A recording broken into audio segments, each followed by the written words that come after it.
और इरफान सिद्दीकी साहब ने मुझे कुछ मिनटों के लिए ज्वाइन किया है टेलीफोन लाइन पे, वो भी मेरे साथ मौजूद होंगे। अस्सलाम वालेकुम इरफान साहब। जी वालेकुम अस्सलाम। इरफान साहब, पहले तो फाइनली मियाँ साहब की जो वापसी है वो अब 21 अक्टूबर को तय पा गई है, तो आप कैसे कहेंगे कितना उनका इस्तकबाल होगा, गिरफ्तारी होगी और क्या बयानिया होगा जो लेके मियाँ साहब पाकिस्तान आएंगे? जी देखिए, एक अब तक का जो एक सस्पेंस था वो तो आज खत्म हो गया। जो आप लोगों का एक सवाल होता था जी कि वो कब आ रहे हैं, वो तो तारीख तय हो गई कि 21 को इंशाल्लाह वो आएंगे और लाहौर में उतरेंगे। बाकी उनकी तफसीलात के कौन सी एयरलाइन पे आ रहे हैं, किस वक्त वो लैंड करेंगे, इस्तकबाल की तैयारियां क्या सी है, ये तो अब आगे पॉलिटिकल गेम है एक तरह की।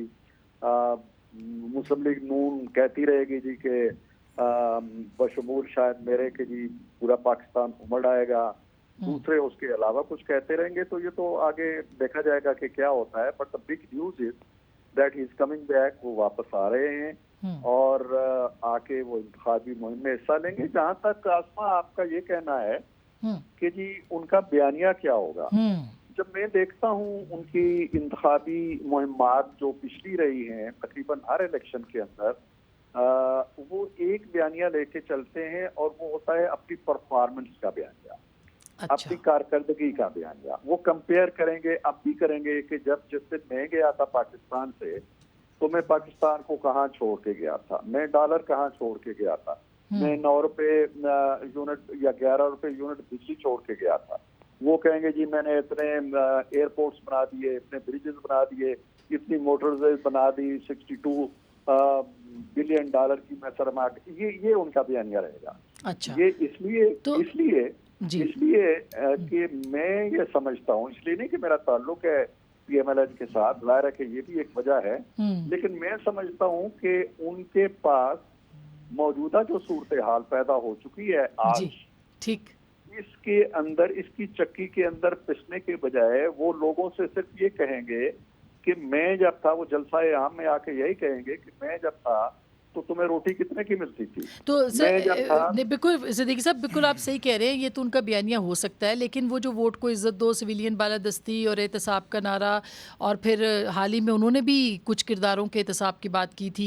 आपकी पार्टी से भी बहुत सी आवाज़ें आ रही हैं कि जन बाजवा का, जन फैज़ का एहतसाब किया जाए। क्या वो भी होगा या बस नहीं, कोई एंटी एस्टैब्लिशमेंट पॉलिटिक्स अब नहीं होगी? देखिए, ये तो खैर आने वाला वक्त बताएगा, लेकिन आपकी जो अपने मुल्क की तारीख है जी, वो ये है कि 4 मार्शल लॉ यहाँ लगे हैं। 3 मार्शल लॉ का तो कोई किसी ने कुछ नहीं बिगाड़ा। एक मार्शल लॉ के बाद भी किसी की हुकूमत आई, दूसरे के बाद भी आई, तीसरे के बाद भी आई।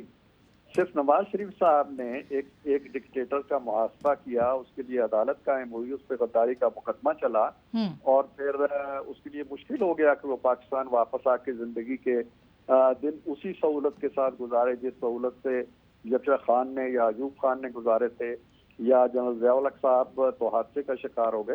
कहने का मतलब ये है कि उन्होंने मकदूर बार कोशिश की थी, वो मकदूर बार कोशिश अब भी करेंगे। वो खुलेआम कह चुके हैं, उस पर कोई हिजाब नहीं है, हमें भी कोई हिजाब नहीं है। देखे ना, जो बिलावल भुट्टो जरदारी साहब का मुतालबा है कि जी इन लोगों का एहतसाब होना चाहिए जिन्होंने 50,000 अफराद लाके यहाँ बिठा दिए और जो हमारी जान को आ गए हैं। जेन्युइन मुतालबा।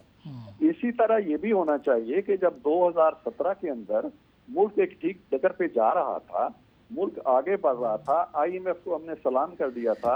आईएमएफ ये कह चुका था कि जी आइंदा अगर तो ये बयानिया है, बिल्कुल सही बात है, बिल्कुल रहा तो आपको हमारी जरूरत नहीं पड़ेगी। पाकिस्तान पार्टी की व्हाइट लिस्ट में आ गया था, तो उन लोगों से क्यों ना पूछा जाए कि भी तुमने क्यों मुल्क को डिरेल किया। ठीक बात है। बहुत शुक्रिया इरफान सिद्दीकी साहब।